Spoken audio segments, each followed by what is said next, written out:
The station was called the Eternal Seat, and it floated in the cold dark between three stars like a crown nobody had earned. It was the home of the Galactic Conclave, the largest gathering of intelligent species in the known galaxy. 47 species sat inside its great circular chamber, and for 300 years they had called themselves the voice of civilization. Nobody had ever asked humanity if that was okay. The chamber was massive. The ceiling stretched so high that the top of it disappeared into a soft artificial mist. The seats curved inward like the inside of a bowl, each section decorated with the colors and symbols of a different species. At the very bottom of the bowl in the center stood a single podium. That was where the important things were said. That was where decisions were made. That was where worlds were won and lost without a single shot being fired. Today, the chamber was full. Every seat was taken. Every screen was broadcasting live across 47 homeworlds. Billions of creatures were watching. Some were eating. Some were taking notes. Some were simply waiting to see how the human would react. Because today was the day the Galactic Conclave had voted to take away humanity's freedom. They did not call it that, of course. They never called it what it was. They called it the Protective Custodianship Directive. The document was long. It was written in careful, polite language that twisted every ugly thing into something that sounded almost kind.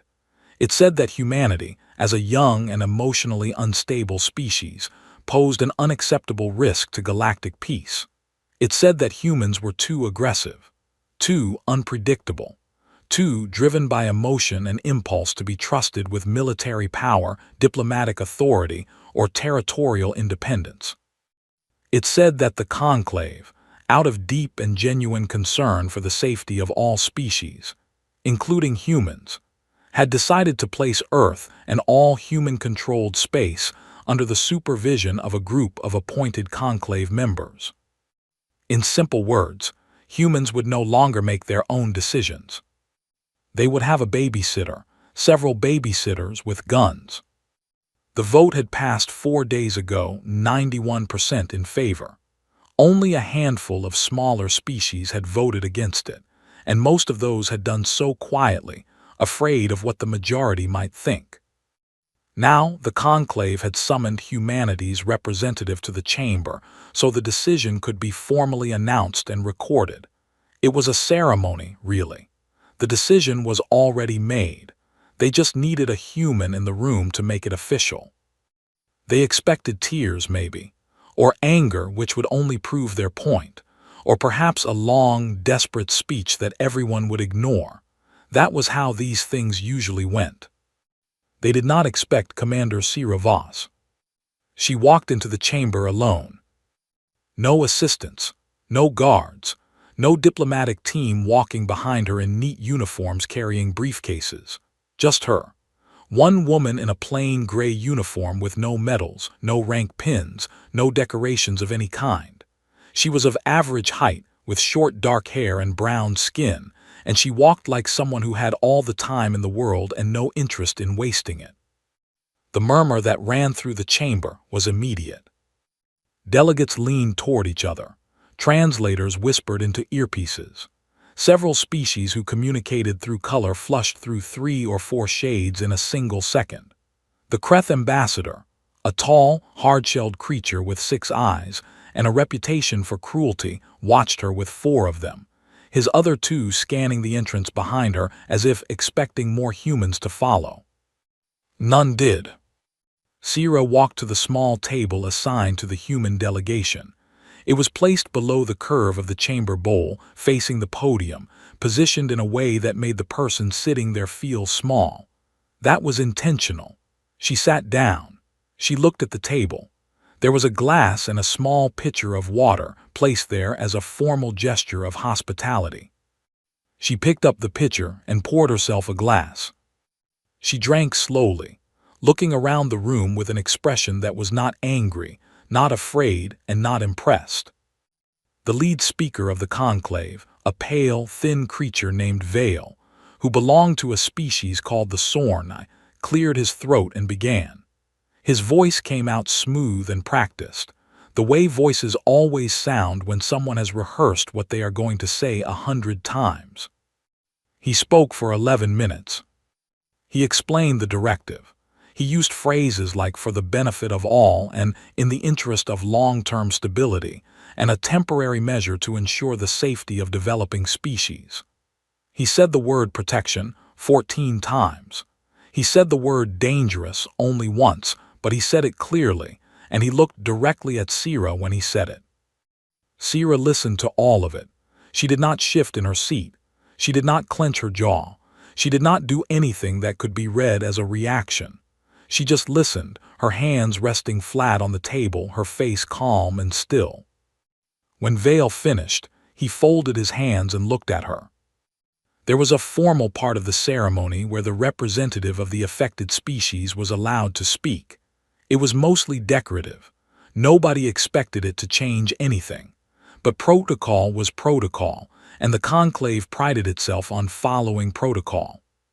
"Commander Voss," Vale said, his translated voice gentle in the way that a person's voice gets gentle when they are delivering bad news to someone they have already decided cannot stop them. "On behalf of the Galactic Conclave, the directive has been formally entered into record. You are, of course, permitted to respond." The chamber was very quiet. Sierra looked at Vale for a moment. Then she looked slowly around the room, not nervously, but deliberately, the way someone looks at a room when they are making a mental map of it. Her eyes moved from species to species, from face to face, from those with eyes to those without. She did not rush. Then she spoke. Her voice was not loud. It was not shaking.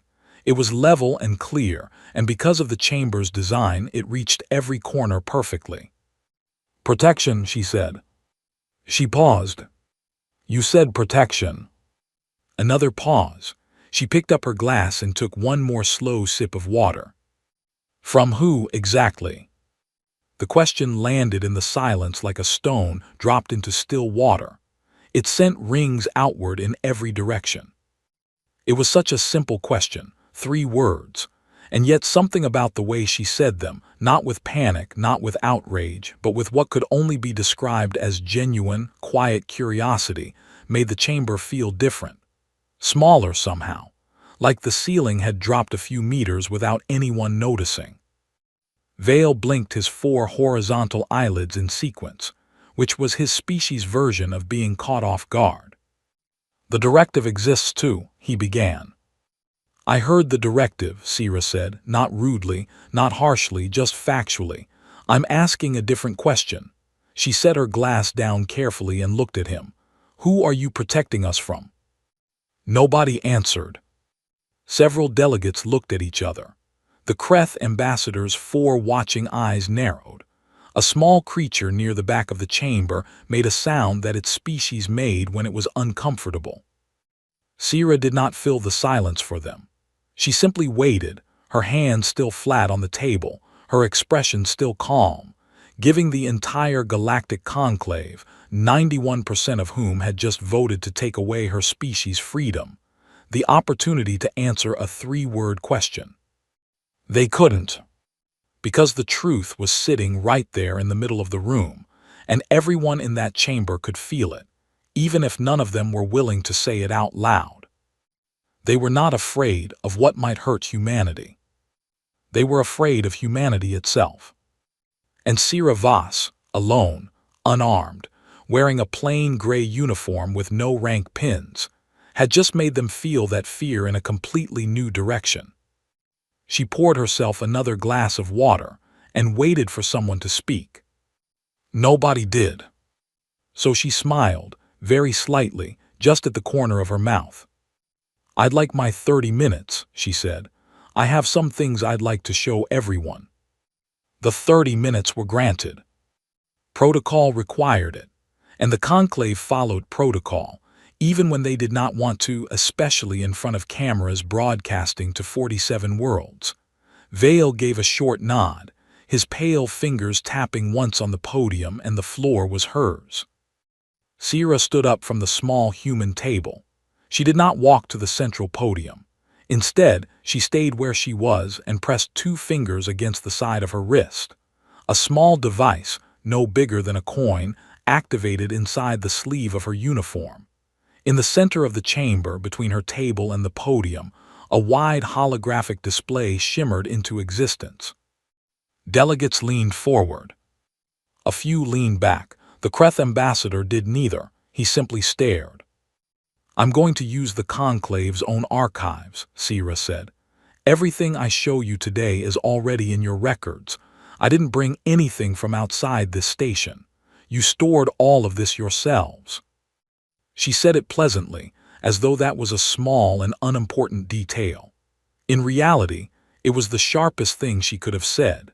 It meant they could not call anything a lie. It meant that every uncomfortable fact she was about to put in front of them had been quietly filed away in their own systems, in their own language, signed off by their own historians. She started with the Kreth hegemony. 40 years ago, the Kreth, the same species whose ambassador was currently watching her with 4 narrowed eyes, had been at war with the Yulani, a small, soft-spoken species with no military to speak of. The Kreth had been winning, not winning in the way that means one side is doing better in a fight, winning in the way that means one side is about to stop existing entirely. Their fleet had been positioned 3 weeks from the Yulani homeworld. Their weapons were already calibrated. 40 million Yulani civilians had been loading onto whatever ships they could find, fleeing toward any star that wasn't about to be turned into a graveyard. The conclave had held 17 emergency sessions. They had passed 9 resolutions. They had sent 4 diplomatic teams. Nothing had stopped the Kreth. Then a single human carrier group had dropped out of faster-than-light travel directly between the Kreth fleet and the Yulani homeworld. One carrier group, not an armada, not a coalition force with 47 flags on the hull. Just humans, arriving alone, parking their ships in the path of an advancing war machine, and broadcasting on every available channel a message that was 11 words long. "Turn around, we are not asking, you have 1 hour." The hologram showed the Kreth fleet records from that day. It showed the energy readings from human weapons systems going active. It showed 40 minutes of complete silence from the Kreth command vessels. And then it showed them turning around. Every one of them. The chamber was very quiet. Sira moved on without comment. She pulled up the file on the Orvan plague, a synthetic biological weapon that had been released, probably by accident, in the Orvan colonial systems 12 years ago. The Orvan were a species of great engineers, but their medical science was behind most others in the conclave. The plague was spreading fast. The conclave's medical committees had sent their best teams and returned with careful, detailed reports explaining exactly why the plague could not be stopped. It had been stopped by one human woman named Dr. Priya Osai, working in a temporary lab she had built herself on a quarantined Orvan station. She had worked for 22 days with almost no sleep. She had communicated her progress in real time because she did not want anyone else to have to start from the beginning if she did not survive. On day 22, she had sent a short message to the Orvan Medical Council. "I think I have it. Give me 6 more hours." 6 hours later, she had transmitted a complete treatment protocol that worked. Then she had sat down on the floor of her temporary lab and slept for 17 hours straight. The hologram showed the medical records. It showed the survival rates. It showed the Orvan colonial systems, which still existed, because of one tired human doctor who had refused to write a report explaining why something could not be done. Sira still did not comment. She just moved to the next file. The void breach of Sector 9. 11 years ago, a tier in normal space, still not fully understood by any scientific body in the conclave, had begun expanding near the edge of explored territory. Several automated probes had been lost. 2 conclave survey ships had gone dark. A joint military review board had assessed the situation and concluded, in a report that was 400 pages long, that the breach could not be safely approached. could not be contained with current technology and would need to be monitored as it grew. Monitored as it grew, as though the answer to a hole in the universe eating everything near it was to watch carefully and take good notes. Humanity had read the same 400-page report and sent a team of 7 people and one modified deep space vessel to close it. Nobody had asked them to. Nobody had authorized it. The conclave had not issued a mandate or formed a committee or scheduled a vote. The humans had simply looked at the situation, looked at the report, and decided the answer was not good enough. It had taken them 19 days. 2 of the 7 had not come back, but the breach was closed. It had not expanded by a single meter since. Sierra let the hologram hold on that last record for a moment longer than the others. Then she turned it off. The chamber was so quiet that the soft hum of the station's air systems was clearly audible. Somewhere near the back, a delegate shifted in their seat, and the sound of it traveled all the way to the front. "That's not all," Sierra said, "but I think you understand the shape of it." She paused. Every time the conclave met to discuss why something was impossible, humans went and did it. Every time your committees concluded that something was too dangerous to attempt, humans attempted it. Every time one of your member species was about to be erased, humans showed up. She let that sit for just a second. Not because anyone told us to, not because we were paid, not because we had a treaty obligation or a political reason. Because we looked at the situation, and the situation was unacceptable. She looked around the room slowly. "That is the species you have decided needs supervision." Several delegates were very still. Others were doing the alien equivalent of refusing to make eye contact. The Kreth ambassador's 4 watching eyes had not moved from her face. Then Sierra did something nobody expected. She turned the hologram back on. "Now," she said, and her voice was still calm, but something in it had changed slightly, a quieter edge, like a door opening into a dark room. "I want to show you something different." The new files were not historical victories. They were not stories of problems solved and crises ended. They were something much simpler and much worse. They were records of species that had previously been placed under custodianship directives. Not many people in the room knew those records existed. Most of the delegates watching had assumed, or chosen to assume, that past directives had simply expired once the protected species had matured. That was the language always used. Matured. As though freedom was something you grew into, given enough time and enough patience from your supervisors. The records told a different story. Species placed under directives lost their independent military capability first. That was always the first step for safety. Then their diplomatic channels were consolidated through conclave representatives for efficiency. Then their economic systems were gradually integrated into larger conclave frameworks for stability. Each step was reasonable. Each step was explained. Each step was followed after some years by another step. None of the species who had ever been placed under a full custodianship directive were still independent. Several were no longer distinct species at all. Sierra let the records speak for themselves. She did not narrate them. She did not point to specific lines or draw conclusions out loud. She just let 47 worlds watch the data appear on the hologram, line by line, name by name. Then she turned to Vale. "You're not afraid we'll hurt someone," she said. Her voice was very quiet now but completely clear. "You're afraid we'll notice what you've been doing." The silence after that was a different kind of silence than the silence before it. It was not the silence of a room that has nothing to say. It was the silence of a room that has too much to say and no safe way to say it. The Kreth ambassador finally moved. He stood up. 6 eyes open and sharp, his shell flexing at the joints, his voice coming out loud and hard in the chamber. "This is manipulation. This is a performance designed to undermine legitimate galactic governance."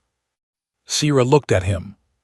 Just looked at him, calmly, quietly, with an expression that said very clearly without a single word, "I know exactly what you did 40 years ago. I just showed everyone in this room. Sit down or keep talking. Your choice." He kept standing, but he stopped talking. Sierra looked back at the room. "I have 8 minutes left," she said. "I'll wait."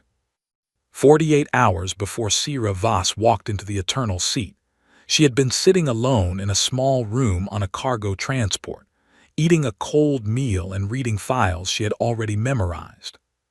She read them again anyway.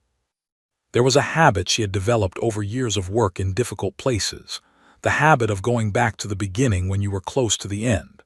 Not because the beginning would tell her something new, but because it would remind her why she had started. It would remind her what was at stake. It would keep the thing sharp in her mind so that when the moment came, she would not hesitate, and she would not flinch, and she would not give anyone in that chamber even 1 second of doubt to hold on to. The files were not about human history this time. They were about other people's history. She had been collecting these files for 2 years. There were 6 species she had been watching, 6 species that were currently sitting inside the galactic conclave, casting votes, attending ceremonies, nodding politely during speeches, and quietly, steadily, losing everything. Their military units had been peacefully integrated into conclave joint forces where they held no command positions. Their trade agreements had been rewritten so many times that the original terms barely existed anymore. Their cultural broadcasts were being standardized through conclave media frameworks. Their children were being educated in conclave-approved institutions that taught conclave-approved history.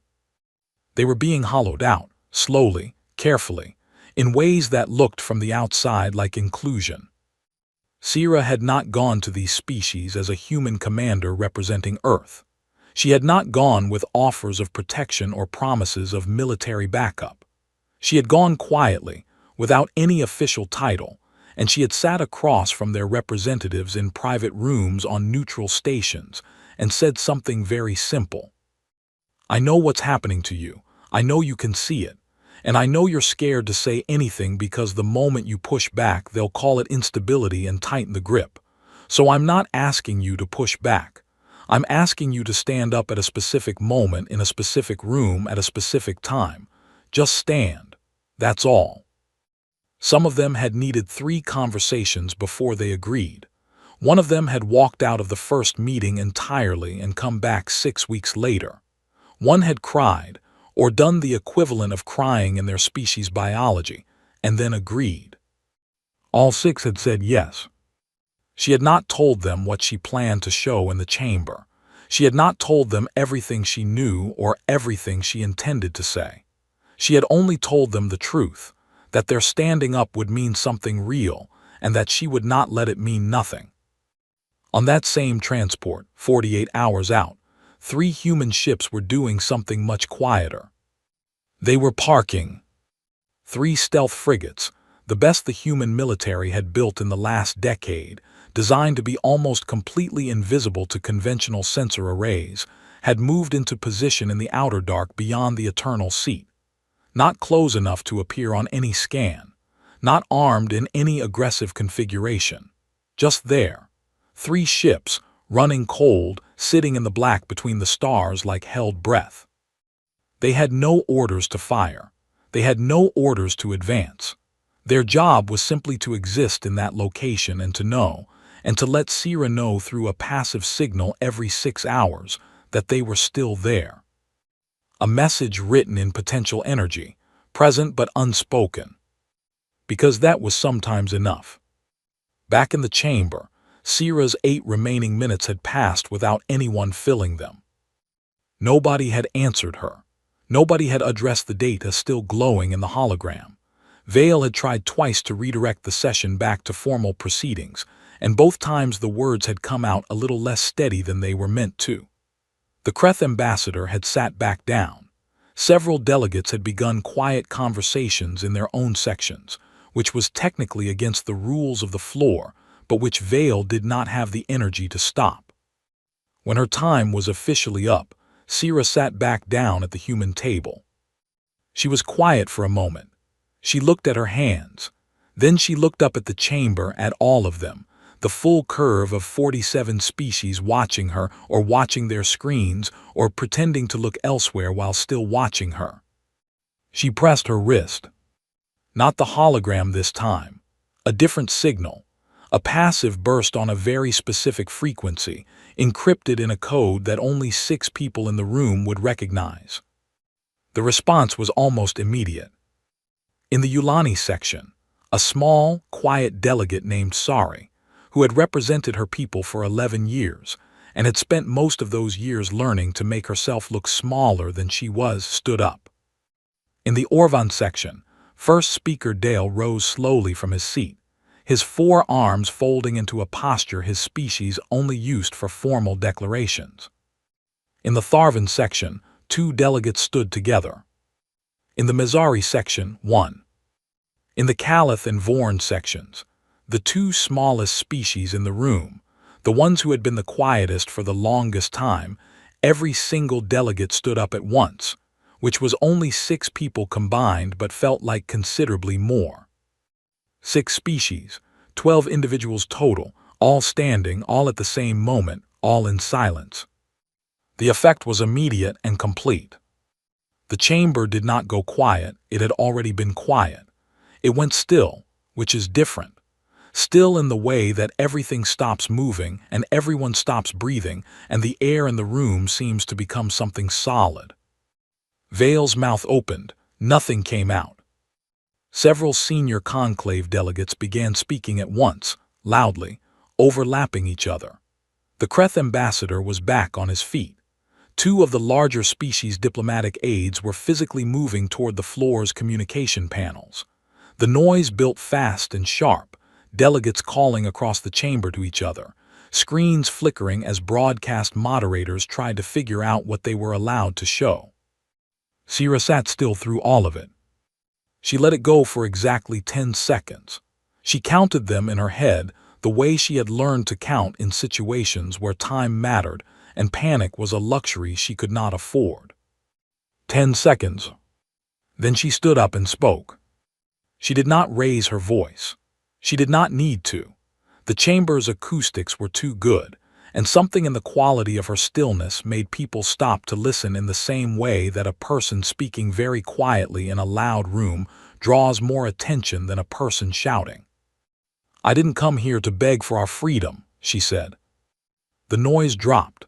Not all at once, but quickly, species by species, section by section, like lights going out in windows across a city.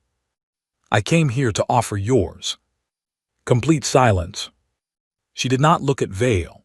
She looked at the 6 standing delegations, at Sari, who had spent 11 years making herself look smaller, and at Speaker Dale, who had his 4 arms folded in a declaration posture, and at the 12 people standing in the curved bowl of the galaxy's most powerful chamber, in front of every camera and every recording and every broadcast reaching every homeworld. "These 6 species have been under soft custodianship for an average of 30 years, Sira said. No formal directive, no official vote, just a slow and patient process that anyone in this room can trace in the archives if they're willing to look." She paused. "Today, in front of everyone watching, they are choosing to say so, out loud, on record." Nobody moved. "That's not a threat," she said. "That's information. What the conclave does with it is the conclave's decision." She looked at Vale then. He had recovered slightly, he was a politician, and politicians recover, but his hands were pressed flat on the podium in a way that suggested recovery was taking some effort. "I believe," Sira said, "that the session has reached a natural pause." She sat down, picked up her water glass and finished the last of it. Outside, in the cold dark between the stars, 3 human ships sat perfectly still in the black and said nothing at all. They did not need to. The recess was called within 4 minutes of Sira sitting back down. Vale announced it in a tight, controlled voice that made it sound like a scheduled break rather than the emergency retreat it actually was. The chamber began emptying in stages, delegates standing, aides rushing, screens cutting to holding images. The 6 standing delegations finally sat back down slowly without any signal from Sira. They did not look at her. They did not need to. Sira stayed in her seat until most of the room had cleared. Then she stood, smoothed the front of her plain gray uniform, and walked toward the side corridor that led to the private meeting chambers below the main floor. She already knew where she was going. She had memorized the station layout 3 weeks ago. 2 conclave security personnel fell into step behind her before she reached the corridor. They were polite about it. They did not touch her or speak to her. They simply appeared, which was the station's way of making sure she ended up in the right room without having to say that she was being escorted rather than invited. She let them do it. She had expected it.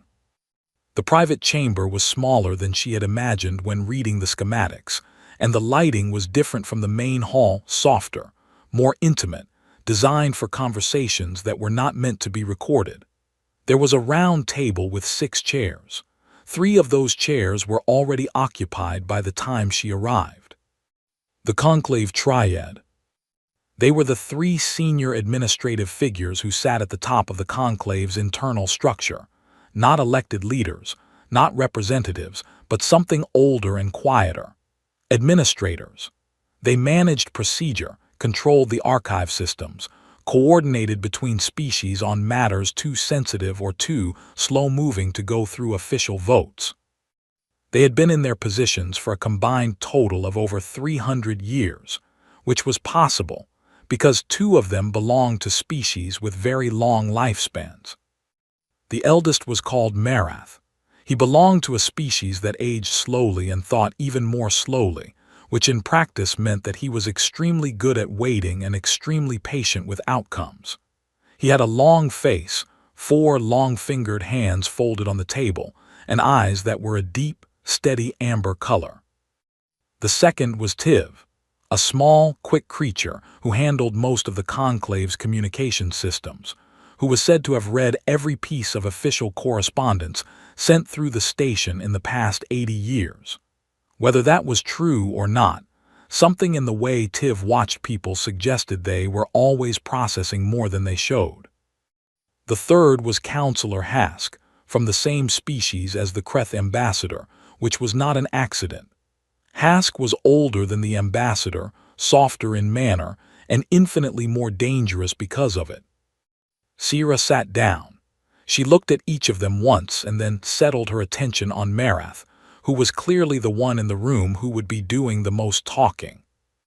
He began the way she expected, slowly, pleasantly, complimenting the clarity of her presentation, acknowledging the historical record she had assembled, suggesting that her perspective was genuinely valuable and that perhaps the directive had been proposed without sufficient consultation with human representatives. He used the word dialogue 4 times in the first 3 minutes. She listened without interrupting. Then Tiv spoke, and the tone moved slightly, still pleasant, but with an edge under it now, like a table that's been set beautifully with a knife placed slightly too close. Tiv spoke about Earth's importance to conclave trade networks, about how much human activity had become integrated into galactic systems, about how much there was really to lose if things became adversarial. The word adversarial was used carefully, as though it was a door being pointed to rather than opened. Sira nodded once slowly. Then Hask spoke. Hask was direct in the way that very confident people are direct, without warmth, without cruelty, just plainly. He told her that the conclave had assets inside human space, not military assets, informational ones, relationships, people in positions that mattered. He did not name them. He did not need to. The point was the shape of the information, not its details. The point was, we have reach you don't know about. Be thoughtful about what you do next. He finished and folded his hands. The 3 of them looked at her. Marath added gently that she was one person, here alone, on a station a significant distance from home, and that the conclave deeply hoped she understood the spirit in which this conversation was being offered. The room was quiet. Sira had let them finish completely. She had not shifted in her seat. She had not crossed her arms or changed her posture or done anything that could be read as anxiety. She had given them every second of their approach, the full arc of it, flattery to pressure to veiled threat, and she had let it land and settle and sit there. Then she spoke. "My name is Commander Sira Voss," she said, "but that's not what I am." She paused just long enough to let them wonder. "There is a human program called Herald. It has been running for 30 years. Its purpose is to produce individuals capable of operating at the intersection of military strategy, diplomatic law, political psychology, and long-range planning simultaneously. Not specialists, not experts in one area. People who can do all of it at once under pressure without institutional support." She looked at Marath. "I have memorized the Conclave's full legal code in 6 languages, including the 2 that most translation software does not render accurately. I know which clauses conflict with each other, and which precedents have never been formally tested." She looked at Tiv. "I have a standing dead man's protocol. If I do not send a specific signal at specific intervals, a complete file, everything I know, everything I have gathered over the past 2 years, transmits automatically to 40 independent press organizations across 12 species territories. Not conclave-affiliated ones. Independent ones. The kind that have been waiting for a story this size for a long time." She looked at Hask last. "The assets you believe you have inside human space," she said. "The informational relationships, the people in positions that matter." She let a very small pause sit there.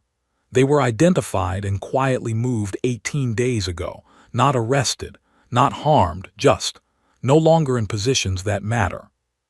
Hask's expression did not change, but something behind his eyes shifted. "3 weeks ago," Sira continued, "I didn't know for certain that this meeting would happen in this room, but I planned for it anyway, because that is what Herald trains you to do. You don't plan for the meeting you expect. You plan for every meeting that could follow the meeting you expect."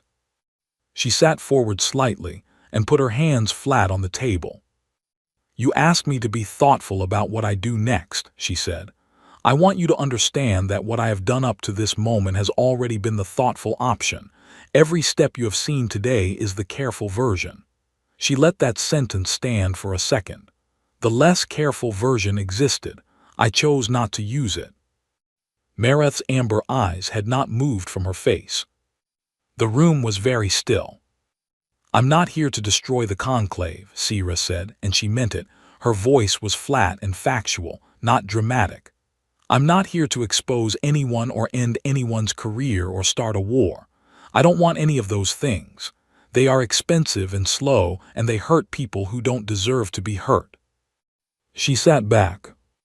"What I want is simple, the directive withdrawn, the soft custodianships on record acknowledged and ended, a formal restructuring of Conclave membership terms to include binding protections for species sovereignty that cannot be overridden by administrative process." She paused. "And I want it done openly, on the floor, on record, in front of every camera." Marath was quiet for a long time. His 4 long-fingered hands were still folded on the table. He was doing what his species did when they were processing, going slow, going deep, calculating the full weight of something before responding. Finally he said, "You came prepared." "Yes," Sira said. "You came prepared," he said again, slower, and this time it did not sound like criticism. It sounded like something else, something adjacent to respect or at least to recognition. "Before we called you, before we voted." "The vote was not a surprise," Sira said simply. Marath looked at her for another long moment. Then he asked quietly, as though he genuinely wanted to know, "What do you want?" Sira looked at him steadily. "I just told you," she said, "all of it." The recess lasted 3 hours and 40 minutes. Nobody announced what was happening during those 3 hours and 40 minutes. The chamber was sealed. The broadcast feeds showed a holding screen with the Conclave's official seal on it. On 47 homeworlds, Billions of people sat in front of their screens and waited and argued and speculated, because the last thing they had seen before the feeds cut was 12 individuals standing up in the most powerful political chamber in the galaxy and saying, without a single spoken word, that something had been done to them that everyone was supposed to pretend wasn't happening. The Eternal Seat station feeds and internal communication logs from those 3 hours would later be classified for 12 years, when they were finally released. Researchers who spent careers on that single document described it as the most concentrated exchange of political calculation they had ever seen in one place. What the logs showed, in simple terms, was a negotiation. Not a conversation about whether things would change. That had been decided in the private room with Marath, Tiv, and Hask before the recess was halfway done. Marath had made the calculation, the same calculation that old, patient creatures always make when they have lived long enough to know the difference between a battle that can be won and a situation that can only be survived with the right choices. The directive, if it stood, would now always be attached to the data Sira had shown. Every record of its passage would carry, alongside it, the evidence of what previous directives had done. Every species in the conclave had just watched 6 of their members stand up and testify without words. Every independent press organization in 12 territories was one missed signal away from receiving a file that would take years to fully report on. The mathematics of it were not complicated, not for Marath. He had agreed within 90 minutes. The 3 hours and 40 minutes were spent on the specifics, on language, on the exact wording of the withdrawal declaration, on the process for addressing the 6 soft custodianships, on the new sovereignty protection clause, its scope, its limits, its enforcement mechanism, who would have standing to invoke it and under what conditions. These were not small details. In galactic law, the details were everything, and Sira knew the law in 6 languages and had opinions about every clause.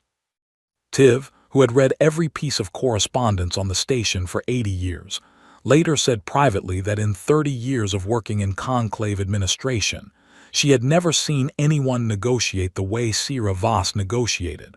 Not aggressive, not soft, just completely, exhaustingly precise, as though she had pre-read every proposed counterargument and already decided what she thought of it before anyone offered it. Hask said nothing on record about the meeting. When the chamber reopened and the feeds came back on, the delegates returned to their seats in a quiet that felt different from the quiet before the recess. Something had shifted in the air of the room. Not everyone knew exactly what. The details of the private meeting were not public, but everyone could read the posture of the triad when they returned to the podium, and everyone could read the way Vale stood slightly differently than he had stood 2 hours ago. Sira walked back to the human table alone and sat down. She folded her hands in front of her and looked at the podium. Marath spoke. He did not speak for long. He was concise, and he used the formal language of official conclave declarations, which was dense and patterned but unmistakable in its meaning to anyone who had spent time learning it. He said that following a period of administrative review and consultation, the Protective Custodianship Directive as proposed had been found to be procedurally inconsistent with the foundational membership accords of the Galactic Conclave and was therefore withdrawn from the record. He said that a formal review of all existing informal supervisory arrangements, he did not call them soft custodianships, but every delegate in the room understood exactly what he meant, would begin within 30 days, conducted by an independent panel with full public reporting. He said that a new sovereignty protection clause would be entered into the conclave's foundational legal framework. He read the full clause. It was clear, and it was strong, and it used language that left very little room for the kind of patient, quiet erosion that had been happening to 6 species for decades. Then he called for a vote on whether to accept the withdrawal of the directive and the new clause. The Kreth ambassador did not stand during the vote. That was his answer. He stayed in his seat, arms crossed, shell rigid, 6 eyes forward, and said nothing. His section registered no vote, which under conclave rules counted as an abstention, which did not affect the outcome. Every other section voted in favor. Not 91% this time, more. The count was read. The declaration was entered into the official record. Vale's voice, reading the confirmation, was steady and professional. He was good at his job even when his job required him to say things he would have preferred not to say. Somewhere in the outer dark, 3 human stealth frigates registered the passive signal from Sierra's wrist device. A short, specific burst that meant, "Done. Come home," and turned around without anyone on the station knowing they had ever been there. 6 months later, on a warm evening in what used to be called Cape Town, Sierra Voss was sitting on the roof of a low building, watching the ocean turn colors as the sun went down. She had a cup of tea that had gone cold. She had been meaning to go back inside and heat it up for about 40 minutes and had not done it yet. The sky above the city was that specific shade of orange and purple that appears for only about 15 minutes at this time of year at this latitude, and she was watching it happen the way she watched most things, quietly, without wasting it. She heard footsteps on the roof access stairs and did not turn around. The young man who appeared was perhaps 26 years old. He had the look of someone who had recently been given an assignment that was more important than anything he had been given before, and was trying very hard not to show it. He was holding a data pad and a second cup of tea, which was still hot, which meant someone on the ground had told him she'd been up here a while and had been thoughtful enough to send a replacement. His name was Adele. He was a junior diplomatic analyst, 3 months into his first posting, assigned to compile the official debrief on the conclave session for Earth's Foreign Affairs Archive. He had been told the debrief was informal and that she would probably talk to him plainly, and he was trying to decide if that was better or worse than if it had been formal. He sat down across from her and offered the hot tea. She accepted it with a nod. He went through his questions carefully. He had clearly prepared them, which she appreciated. He asked about the timing of the 6-species coalition, which she answered directly. He asked about the legal preparation, which she explained briefly. He asked about the private meeting with the triad, which she described in terms he could put on record without causing more diplomatic complications than were currently necessary. Then he paused and looked at his data pad for a moment, and then looked up, and the rehearsed quality of his interview manner dropped away for a second, and he asked what he actually wanted to ask. "How did you know it would work?" he said. "Going in alone like that, all of it, weren't you scared?" Sierra looked at the ocean. The orange in the sky had deepened. The purple was spreading. She was quiet for a moment. Not the silence of someone deciding what to say, but the silence of someone finding the right shape for something they already knew. "They called us volatile," she said finally. "Aggressive, dangerous." She paused. "They were right, they just had the direction wrong." Adele waited. "Humans aren't hard to deal with because we want to fight," she said. "We're hard to deal with because we care. Not a little, not strategically. All the way through, even when it costs something, even when nobody asked us to, even when it would be so much easier to look at a problem and file a report saying it can't be solved." She turned the warm cup in her hand slowly. "We care about strangers. We plan for people we'll never meet. We walk into rooms alone and stand in front of 47 species and ask obvious questions out loud because someone has to. And we seem to have decided that if nobody else is going to, it might as well be us." She looked up at the sky, where the stars were beginning to come out above the city glow. "That's not a weapon," she said. "It's not even really a strategy, it's just what we are." She tilted her head slightly, still looking at the stars. "But it means that if you try to put us in a box, we will have been thinking about how to get out of that box since before you finished closing it. Not out of rage, not out of pride." She paused. "Just because the box is unacceptable and we are not built to accept unacceptable things." She stood up. The tea was almost gone. The sky was almost dark. "Write that down if you want," she said. "Or don't. It won't change what it is." She picked up her original cold cup from the ledge, looked at it, and set it back down. She walked toward the roof access door. Adele turned in his seat. "Commander," he said. She stopped. He looked at her and then up at the stars and then back at her. He was trying to put something into words and not quite getting there. "Do you think they'll try again? The conclave, some version of this?" Sierra looked at him for a moment. "Probably," she said. "Something will, something always does." She pulled the door open. "That's fine," she said. "We'll still be here." She went inside.